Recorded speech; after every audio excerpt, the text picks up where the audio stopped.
मेरे प्रिय बच्चे, नई शुरुआत की नई आंधी चल पड़ी है।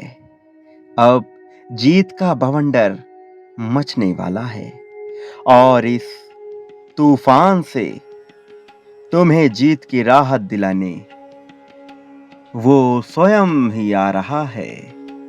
इसलिए मेरे प्रिय बच्चे, आज तुम्हें दिव्यता से भरा हुआ यह संदेश प्राप्त हो रहा है। तुम्हें हर हाल में इस संदेश को पूरा अंत तक सुनना है। चाहे परिस्थिति कैसी भी हो, इसे बीच में छोड़कर जाने की भूल नहीं करनी है। अब वो समय बीत गया जब तुम उदासी की जंजीरें पहने हुए थे, जब तुम गुलामी की बेड़ियों को जकड़े हुए निराशा भरे जीवन जी रहे थे। अब वह समय बीत गया जब इंसानी रूप में आए हुए बहुत से दरिंदे तुम्हें प्रताड़ित करने को पूरी तरह से उतावले हो रहे थे। अब उन लोगों के अपने पश्चाताप करने के दिन उजागर हो रहे हैं। अब तुम्हारे सभी शत्रु जो सदैव ये चाहते थे कि तुम कभी प्रगति की सीढ़ियां ना चढ़ पाओ, अब थक कर हारने वाले हैं। तुम्हारे ही सामने वह जीवित रहने की भीख मांगेंगे। वह तुमसे ही अपने जीवन को बेहतर बनाने की कला सीखने का प्रयास करेंगे। तुम्हारी चेहरे की खुशी देखकर उनके भीतर का रोम रोम दुख से भर जाएगा। उनके भीतर का क्रोध इतनी प्रगाढ़ तेजी से बढ़ेगा कि वह भी यह नहीं जान पाएंगे कि उन्होंने अपने खुद के लिए कितना बड़ा गड्ढा खोद लिया है और अपने पतन के कारण वह स्वयं ही बन गए हैं। मेरे प्रिय, जिस प्रकार से कमल का पुष्प कीचड़ के बीच होकर के भी खिल उठता है और उस पे कीचड़ की छींटें भी नहीं पड़ती हैं, वो अपनी सुंदरता को नहीं खोता है। इसी तरह तुम भी इस माया से भरे हुए कीचड़ जैसे समाज में, इस संसार में रह रहे हो, लेकिन तुम पर इसकी छींटें ना पड़े, इसका मैं निरंतर प्रयास कर रहा हूं। मैं जानता हूं कि इस समय समाज हिंसात्मक रुख ले रहा है, लोगों को हिंसा से प्रेम हो रहा है। एक दूसरे की भावनाओं को चकनाचूर करना, उन्हें नीचा दिखाना, किसी की निंदा करना, यह उनका कार्य है। लेकिन जल्द ही उन्हें अपने पापों का प्रायश्चित करना पड़ेगा। जल्द ही वो ऐसा हारेंगे, ऐसा थकेंगे कि वो सदैव तुमसे अपने रिहाई की, अपने जीवन की और बेहतरी की भीख मांगेंगे। मेरे प्रिय, मैं जानता हूँ तुम ये नहीं चाहते कि तुम किसी को कष्ट दो, तुम ये नहीं चाहते कि तुम्हारी वजह से कोई भी पीड़ा में आए, लेकिन इस समय नियति की यही मांग है, यही इस समय की सबसे बड़ी मांग है कि उन्हें उनके कर्मों का सबक सिखाया जाए और तुम्हें जीत की बधाई देने वालों का तांता लगाया जाए।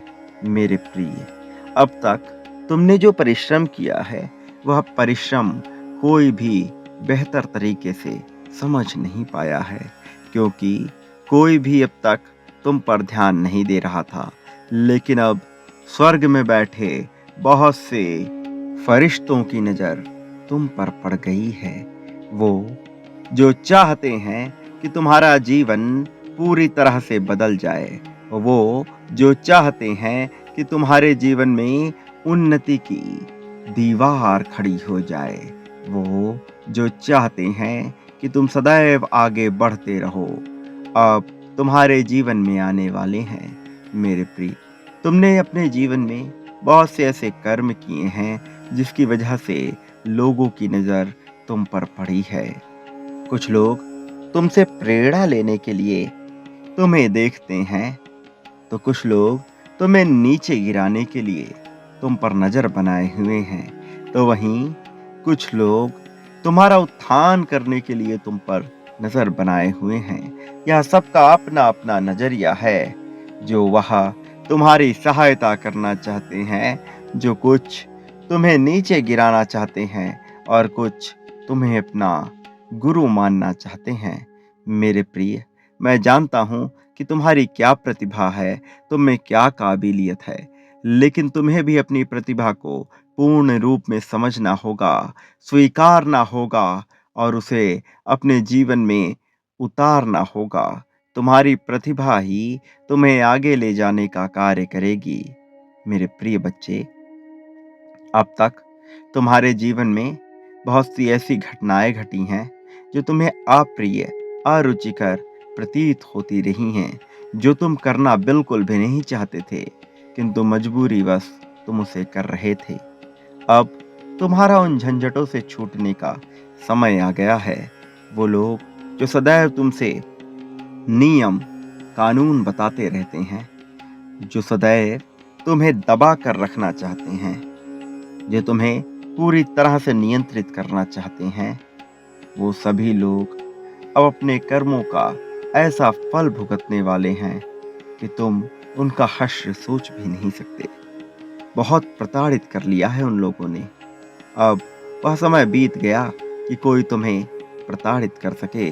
अब वह समय बीत गया जब कोई तुम पर हावी हो पाए। तुम भी मासूम व्यक्ति की तरह सब कुछ सहते रहे। लोगों की बुरी भावनाओं को भी सहा तुमने, लोगों की बुरी नजरों से भी बचे रहे तुम। मेरे प्रिय, सदैव तुमने बचने का प्रयास किया, कभी भी तुम आक्रामक रुख नहीं अपनाए, क्योंकि तुम्हारे भीतर वह आत्मविश्वास कोई जगह ही नहीं पा रहा था, जिससे तुम्हें यह एहसास हो कि तुम अकेले नहीं हो, जिससे तुम्हें यह एहसास हो कि संसार में कोई है जो सदैव तुम्हारा साथ देगा।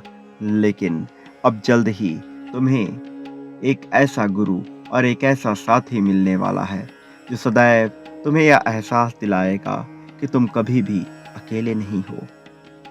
हर परिस्थिति में वह तुम्हारे साथ है, जो तुम्हारी हर कमजोरी को दूर करने का प्रयत्न करेगा, तुम्हारी हर कमी को दूर कर उसे ताकत में बदलने का प्रयास करेगा। अब वास्तविकता में यह तुम्हारा सत्र प्रारंभ हो रहा है। अब एक नए आयाम की परिभाषा तुम्हारे जीवन में गढ़ी जा रही है। अब कुछ ऐसा होने वाला है जो तुम्हारी कल्पना से बिल्कुल ही अलग होगा। वो जो तुम अब तक पाना चाहते थे, अब वास्तविकता हो जाएगा। प्रेम भी नया रुख ले रहा है। मेरे प्रिय, अब समय हो चला है तुम्हारी तरक्की का, तुम्हारे जीत का। अब लोगों की बातें सुनना छोड़ दो। किसी के द्वारा कही हुई बात से अपने दिल को दुखाना बंद कर दो। किसी के द्वारा स्वयं को नियंत्रित करवाना बंद कर दो। अब अपने जीवन की बागडोर पूरी तरह से अपने हाथ में ले लो और यह स्वीकार कर लो कि तुम मेरी ही संतान हो।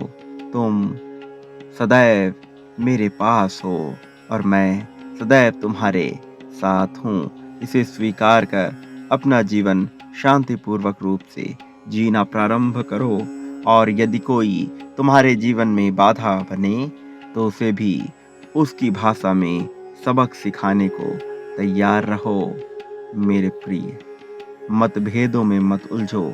यदि कोई तुमसे बहस करता है तो यह उसकी समस्या है, उसे ऐसा करने दो। तुम उससे वाद विवाद बिल्कुल भी मत करो। यदि जीवन में कुछ करना है तो संवाद करो किसी के साथ। वाद विवाद में फंसने की आवश्यकता नहीं है। अब तुम्हारा समय प्रारंभ हो रहा है, इसलिए अपनी जीत को अपने जीवन में उतारने को तैयार रहो और इसे पूरी तरह से स्वीकार कर लो। संख्या 11-11 लिखकर इस बात की पुष्टि कर दो कि तुम इस जीत को तत्क्षण अपने जीवन में उतारने को तैयार हो। और याद रखना, तुम्हारे लिए ही सब कुछ रचित किया जा रहा है। वो जो तुम सोच सकते हो, वो जो तुम नहीं सोच सकते हो, सब कुछ तुम्हारे लिए हो रहा है। इसलिए चिंता त्याग दो और भय का तो पूरी तरह से नाश कर दो। स्वयं में आत्मविश्वास जगाओ और आगे बढ़ो। याद रखो कि तुम कभी भी अकेले नहीं हो। मैं सदैव तुम्हारे साथ हूँ।